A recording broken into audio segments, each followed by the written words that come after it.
নওগাঁ পৌর ৭ নং ওয়ার্ড ছাত্র দলের উদ্যোগে বৃক্ষরোপণ করা হয়েছে।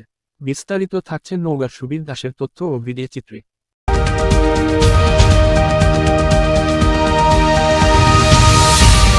বিশ্ব পরিবেশ দিবস উপলক্ষে বাংলাদেশ জাতীয়তাবাদী ছাত্রদল কেন্দ্র ঘোষিত বৃক্ষরোপণ কর্মসূচির অংশ হিসেবে নওগাঁয় বৃক্ষরোপণ করা হয়েছে।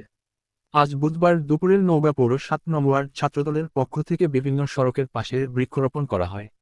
বৃক্ষরোপণ কর্মসূচিতে প্রধান অতিথি হিসেবে উপস্থিত থেকে বৃক্ষরোপণের করেন নওগাঁ জেলা বিএনপির সাবেক সাধারণ সম্পাদক জাহিদুল ইসলাম ধলু।